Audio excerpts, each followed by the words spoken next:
I was sitting on my couch eating takeout when my fiancée told me she wanted to sleep with other men before our wedding. We'd been together 3 years. The invitations were sent. Her dress was hanging in our closet. My parents had already flown in from across the country, and Michelle, the woman I'd planned to spend my life with, was casually twirling lo mein around her fork while explaining that her friends thought I was too boring. "Claire and Sandra have been telling me for months," she said, like she was discussing a Netflix show. "They think you're too nice, like way too nice. And I've been thinking, maybe I need some excitement before we settle down forever." I set down my chopsticks. "Excitement?" "Yeah, you know, something different. Claire's cousin Trevor just moved back to town, and she thinks we'd really click. He's got that whole bad boy thing going, motorcycles, tattoos. I just want to see what that's like before I commit to this." She gestured vaguely between us. I didn't yell. I didn't throw anything. I just felt something inside me go completely cold and silent. It wasn't anger. It was clarity. The kind you get when someone accidentally shows you exactly who they are. "So you want a break?" I said slowly. "Just temporary. A couple weeks, maybe. I love you, Stephen. I just need to get this out of my system." I nodded once, pulled out my phone, and started scrolling through my contacts. "What are you doing?" she asked. "Giving you exactly what you want." The confusion on her face would have been funny if this wasn't my actual life falling apart. I found the number for our event coordinator and hit call. "Stephen, stop. Reese Event Planning. This is Hayes speaking." "Hi, this is Stephen Bradley. I need to cancel the wedding scheduled for next Saturday." Michelle's fork hit the floor. "What are you doing?" Hayes sounded appropriately concerned. "Sir, the wedding is in 6 days. There will be significant cancellation fees." "I understand. Cancel everything under my name. The venue, catering, flowers, all of it." "Are you absolutely certain?" I looked directly at Michelle, who was staring at me like I'd lost my mind. "Completely certain." After confirming the details, I hung up and immediately dialed the Hawaiian resort where we'd booked our honeymoon. Michelle lunged for my phone, but I stepped away. "Stop! This isn't funny." "You're right," I said calmly. "It's not funny at all." The resort was surprisingly understanding. Apparently, wedding cancellations happen more often than you'd think. Within 10 minutes, our 7-day beach package was gone, and I'd get about half the deposit back. Michelle was pacing now, her voice climbing higher.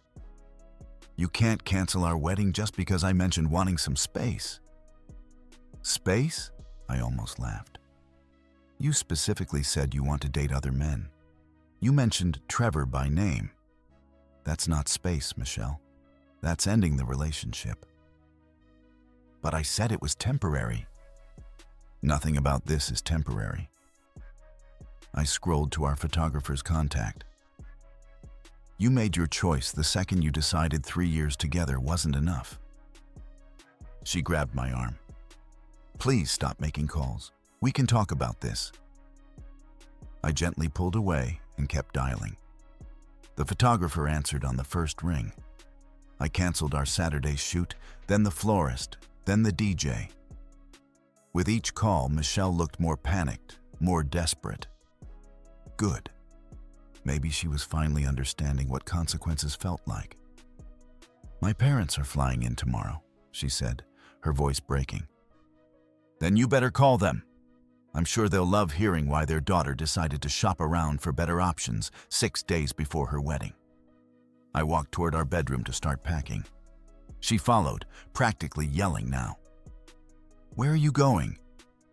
"To pack." "You wanted bad?" This is me being bad. I don't beg, I don't negotiate, and I definitely don't stick around waiting for someone to decide if I'm good enough. I could hear her crying behind me as I closed the guest room door, but I didn't turn around. Some things you can't fix with tears. The next morning, I woke up before dawn and made coffee in the quiet kitchen. Michelle was still asleep, probably exhausted from sobbing half the night. I opened my laptop and started working through the vendor list systematically. By 7 a.m., I'd canceled or received confirmation emails from everyone. The cake baker, the string quartet, even the shuttle service for out-of-town guests. Michelle stumbled into the kitchen around 8, wearing yesterday's clothes, her face puffy and red. "Did you actually cancel everything? Or were you just trying to scare me?" I turned the laptop toward her. On screen was an email from our caterer confirming cancellation of the order for 150 guests. "What do you think?" She sank into the chair across from me. "This is insane. We can fix this." "Fix what? Your sudden realization that I'm boring? Your desire to date Trevor?" I closed the laptop. "Some things can't be fixed, Michelle. But I love you." Funny way of showing it. My phone buzzed. The florist, expressing sympathy and confirming they'd donate our arrangements to a local nursing home. At least someone would enjoy them. I showed Michelle the message. "The flowers are gone too. They're going to a care facility. Nice touch, right?" Her face crumpled. "My dress? I can't return the dress. That's yours. I'm sure Trevor will love it when you two get married someday." "Where are you going?" she asked as I grabbed my keys. "Work." That was a lie. I'd already called in for a personal day. Instead, I drove to a storage facility and spent 3 hours moving everything that actually mattered to me. Family photos, documents, tools, electronics. Michelle could keep the furniture and decorations. Starting fresh sounded better than salvaging pieces of something broken. By noon, my phone was lighting up constantly. Michelle's mom calling from the airport. I answered while loading another box into the unit. "Stephen, what is this nonsense about canceling the wedding? Michelle is hysterical." "Did she explain why, Mrs. Walter?" A pause. "She said there was a misunderstanding." "No misunderstanding. She told me she wants to date other men before marrying me. Specifically mentioned someone named Trevor. I'm just giving her what she asked for." The silence stretched long enough that I thought the call had dropped. Then, quietly, "She actually said that. Word for word. Ask her about her conversation with Claire and Sandra." "Oh, Stephen." Her voice deflated completely. "Those girls have never been good influences. Now you understand why I'm not sticking around." After hanging up, I drove to a small apartment complex on the quiet side of town. The manager showed me a furnished studio with utilities included. Perfect for someone starting over. Month-to-month lease, cash up front, no questions asked. I signed the papers right there. When I got back to the house that evening, Michelle was waiting on the porch with Claire and Sandra. The same friends who'd convinced her I was boring were apparently now part of her crisis management team. "We need to talk," Claire announced, like she had any authority in this situation. "No, we don't." I walked past them toward the door. Sandra stepped into my path. "You're being childish. People say things they don't mean when they're stressed about weddings." I looked directly at Michelle. "Is that what happened? Wedding stress made you fantasize about dating bad boys?" Michelle's eyes darted between her friends and me. "It wasn't like that." "Then explain what it was like, because from where I stood, it sounded like someone who wasn't ready to get married." Claire jumped in. "Every bride has doubts. Doubts about the dress, sure. The venue, the menu. Not doubts about whether to sleep with her friend's cousin before walking down the aisle." Sandra's mouth fell open. Michelle looked mortified. "That's not what I said," Michelle protested.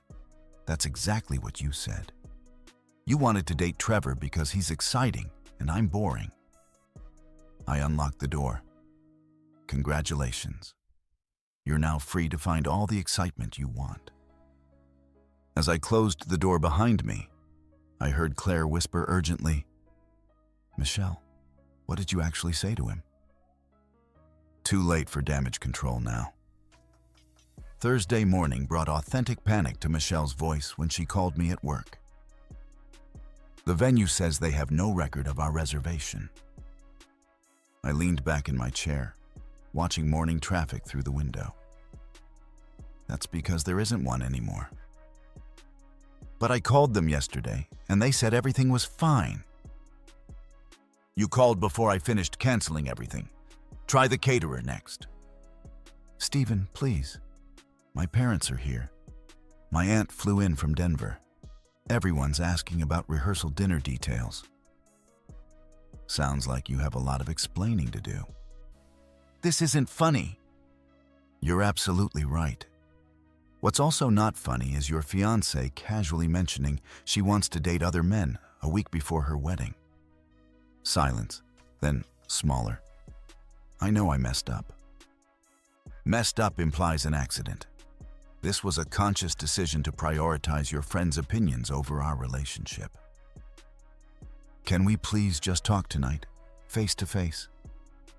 "I'll be home around 7, but talking won't magically restore canceled contracts." I spent my lunch break at the apartment finalizing paperwork. Simple lease, month to month, no complications. My phone buzzed constantly. Michelle's family members trying to mediate, friends asking what was happening.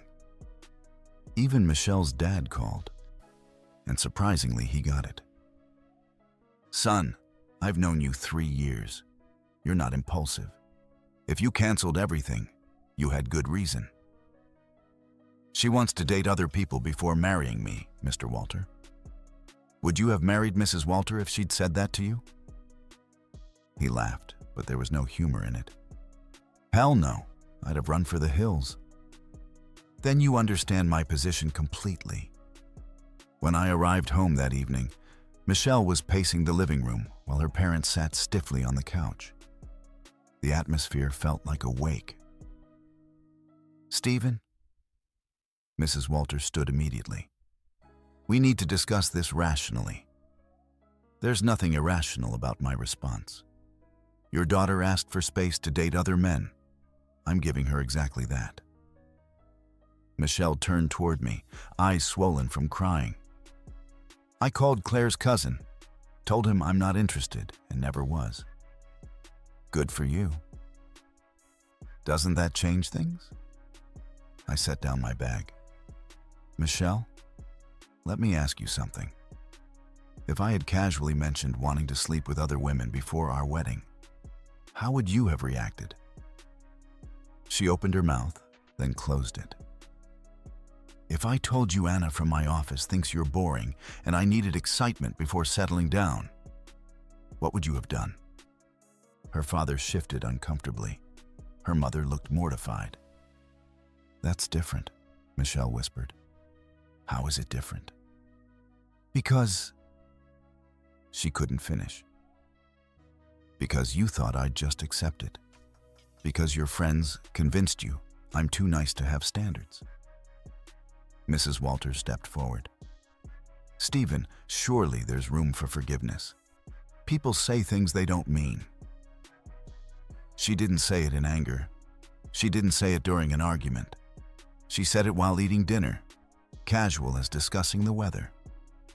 That tells me everything about how seriously she takes our relationship. Michelle sank onto the couch next to her dad. "I take it seriously. I love you. You love having a safe backup plan, someone dependable and boring who'll wait around while you explore your options." "That's not true."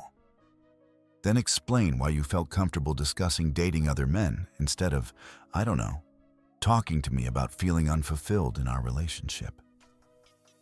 The room went silent. Michelle stared at the carpet. Claire said every woman should experience different types of men before settling down, she finally mumbled. That nice guys are fine for marriage, but boring for dating. Mr. Walter made a disgusted noise. Jesus, Michelle. And you agreed with her, I continued. You looked at 3 years together and decided I wasn't exciting enough. You prioritized the opinions of friends over the feelings of your supposed future husband. I'm sorry. Sorry for thinking it, or sorry for saying it out loud? She couldn't answer. I walked toward the bedroom. I'll be out of here by Sunday. The lease runs through next month, so you have time to figure things out. Where are you going? Somewhere I don't have to wonder if my partner thinks I'm boring and inadequate. As I packed clothes into a suitcase, I could hear muffled arguing from the living room. Her parents were not happy. Good. Maybe they'd finally see what kind of influence Claire and Sandra had been. Michelle appeared in the doorway. This is really it? 3 years, and you won't even try to work through this? I paused, holding a sweater she'd bought me last Christmas. Michelle, you told me you wanted to date other men. You mentioned Trevor specifically. You said your friends convinced you I was too nice and boring. What exactly is there to work through? The fact that I realized I was wrong. You realized you were wrong, or you realized I wasn't going to tolerate it? She had no answer for that either. Friday morning hit like a freight train. When my phone started ringing at 6 a.m., I was already at my new apartment, unpacking boxes and enjoying the silence. Stephen, my grandmother just called from the hotel. She can't find any information about the rehearsal dinner location. That's because there isn't one anymore. What do you mean? I canceled the rehearsal dinner Tuesday night, right after the venue coordinator. The restaurant, the private room, even that wine selection we spent 2 hours choosing. The silence stretched so long I thought she'd hung up. I canceled everything, exactly like I said I would. But there are 25 people expecting dinner tomorrow night. Then you better figure something out. Maybe Claire and Sandra can recommend a nice place for everyone to meet Trevor. Stop bringing him up. I told you I'm not interested. Little late for that revelation. My call waiting beeped. Michelle's sister. I need to take this other call. Figure out your dinner situation. I switched lines. Hey, Cora. Stephen, what the hell is going on? Michelle is having a complete breakdown, and Mom says you canceled the entire wedding. Your sister decided she needed to date other men before marrying me. I facilitated her request. She said what? I repeated Michelle's exact words from Tuesday night. Cora was quiet for a long moment. Jesus Christ, Michelle, she muttered. And she said this casually, like ordering pizza. Pretty much. I'm going to kill her. Then, quieter. Can I ask you something honestly? If she genuinely apologized and meant it, would you consider working this out?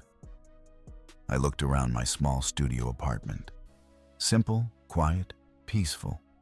No drama, no second guessing. No wondering if my partner thought I was adequate. Cora. She told me her friends think I'm boring and she wants to date a bad boy. After 3 years together, that was her honest opinion of our relationship. What kind of foundation is that for a marriage? A terrible one, she admitted. Exactly. And the fact that she only panicked when I took action instead of rolling over, that tells me everything about her priorities. After hanging up, I spent the rest of the morning organizing my new place. No one calling me boring here. No one evaluating whether I was exciting enough. Around noon, Michelle started calling repeatedly. I let it go to voicemail, each message more desperate than the last. Cousins arriving, hotel asking about welcome bags, Family members asking questions she couldn't answer. I called her back while eating lunch at a diner near my apartment. "You've reached the consequences of your actions," I said instead of hello. "This isn't funny. My family is here. Your family is driving in tonight, and nobody knows what's happening." "Sounds like you have some explaining to do." "What am I supposed to tell them?" "The truth. That you decided you wanted to explore other options before getting married." "I can't tell my grandmother that." "Then figure out the rest yourself. You're a grown woman, Michelle. You made this choice." "It was one stupid comment." "One stupid comment that revealed how you actually feel about our relationship. Don't minimize this." My phone beeped. Michelle's dad. "I need to take this." Robert Walter wanted to meet man-to-man. 30 minutes later, we sat across from each other at a sports bar downtown. He ordered bourbon. I stuck with coffee. "She told me what she actually said to you," he started without preamble. "All of it. About wanting to date this Trevor character, about her friends thinking you're too nice." He shook his head. "I'm embarrassed, honestly." "It's not your fault, Mr. Walter." "Robert, and maybe it is my fault. We never taught her to value stability. Her mother and I had a rocky start, lots of drama and passion. Maybe Michelle thinks that's what love should look like. Drama and passion aren't the same as wanting to cheat." "No, they're not." He took a long sip. "Can I ask what would need to happen for you to reconsider?" I thought about it. "Robert, if Michelle had said she felt bored in our relationship and wanted to talk about adding more excitement, date nights, trips, new activities together, we could have worked with that. But she didn't want to add excitement to our relationship. She wanted excitement from other men. She specifically mentioned dating someone else before marrying me. That's not fixing a relationship. That's ending it." He nodded slowly. "When you put it like that, would you have married Mrs. Walter if she'd asked to date other men first?" "Hell no. I'd have walked away immediately." He finished his bourbon. "You're doing the right thing, son. I just feel terrible about the money and the embarrassment. The money's a loss, but it's better than years of wondering if your wife really wants to be married to you." Saturday arrived with Michelle pounding on my apartment door at 7 a.m. I could see her through the peephole, still in pajamas, hair disheveled, looking like she hadn't slept in days. "I know you're in there, Stephen. Please open the door." I made fresh coffee and ignored her. "I talked to every vendor. Most can reschedule if we pay rush fees. The venue has an opening next month." Still ignored her. "Your best friend Caden called me. He said you haven't been answering his calls either." That got my attention. I opened the door. Michelle looked awful. Dark circles, trembling hands, same clothes as yesterday. "Don't drag my friends into this. Everyone's worried about you. Caden said this isn't like you to just disappear." "Caden doesn't know what you said to me. Want me to tell him?" Her face crumpled. "Please don't. I'm already humiliated enough." "Good. Maybe embarrassment will teach you to think before speaking." She pushed past me into the apartment, looking around at my sparse furniture and boxes. "This place is depressing. It's peaceful. No one here thinks I'm boring or inadequate." "I never said you were inadequate." "You said I was too nice and boring. Your friends convinced you to want someone more exciting. Same thing." Michelle sat heavily on my second-hand couch. "What if I cut contact with Claire and Sandra completely? They're obviously toxic." "Now you figure that out, after 3 years of them being your primary advisors." I was stupid, okay? I admit it.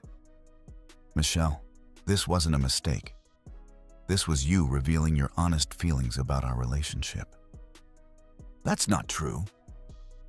Then explain why you felt comfortable discussing dating other men instead of talking to me about feeling unfulfilled. She was quiet for a long time. Because I didn't think you'd get this upset. There it is. You thought I'd just accept it because I'm too nice to have standards. My phone rang. Michelle's mother. Michelle begged me not to answer. I answered anyway. Mrs. Walter wanted to know if there was any possibility of working things out. I gave her the same answer I'd given everyone else. Her daughter asked to date other men before our wedding. And there's no working that out. After hanging up, Michelle tried a different approach.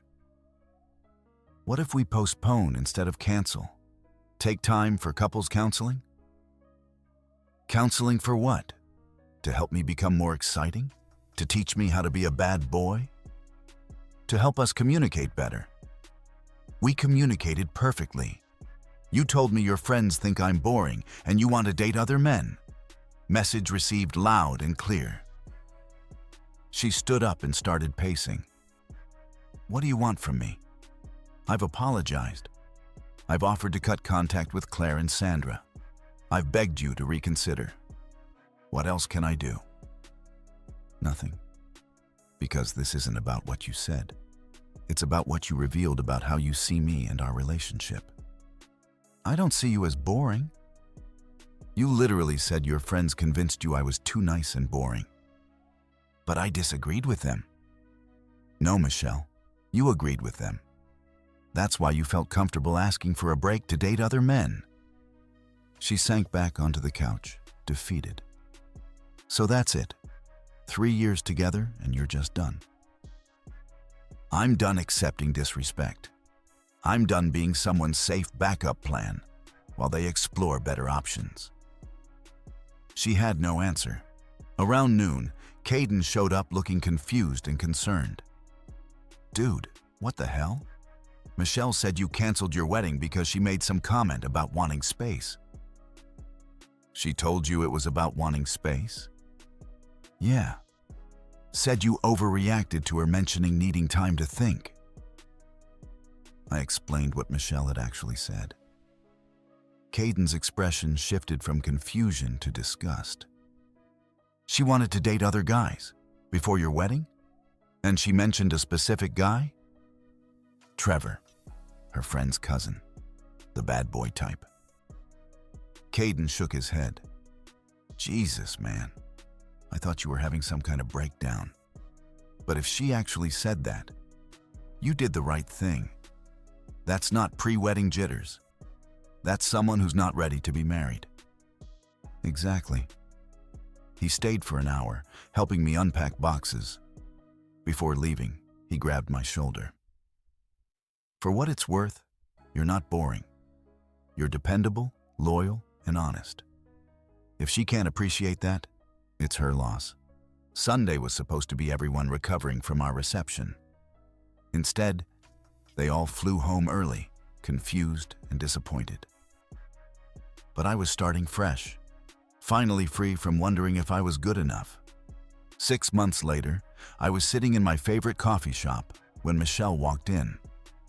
I almost didn't recognize her. She'd lost weight, cut her hair short, looked genuinely exhausted. She spotted me immediately and hesitated before walking over. Hi, Stephen. Michelle. I gestured to the empty chair. Coffee shop's public property. She sat carefully.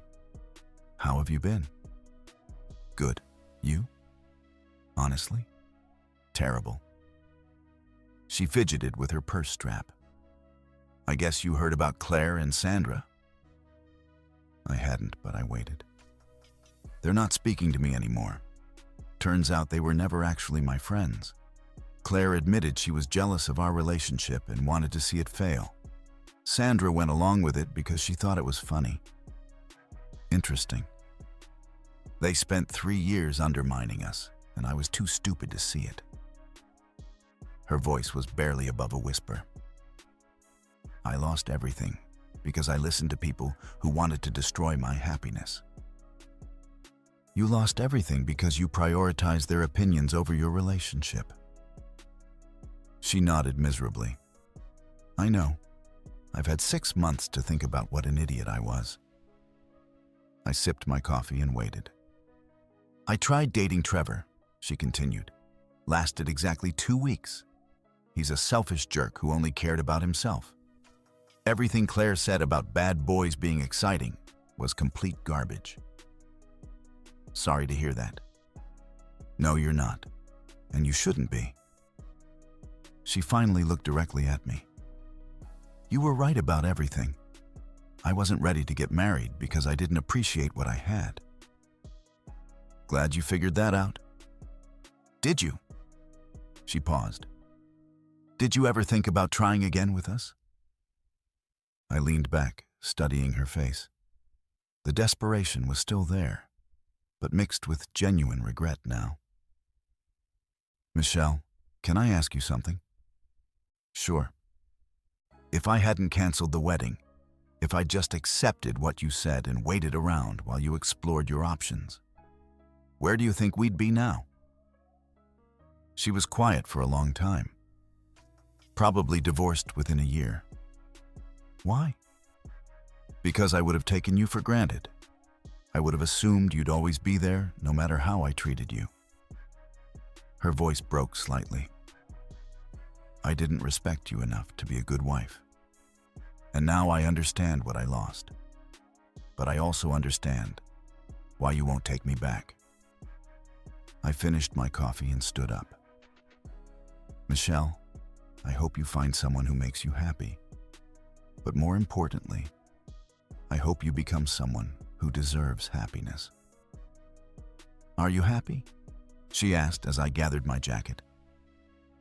Yes, I'm with someone who thinks dependability and loyalty are attractive qualities, not character flaws. Her face fell. You're seeing someone? Anna from my office. Turns out she never thought I was boring. I smiled genuinely for the first time during our conversation. We're taking it slow, building something authentic based on mutual respect. That's good. You deserve that. As I walked toward the door, Michelle called out one last time. Stephen, would you have forgiven me if I'd figured this out sooner? I paused, hand on the door handle.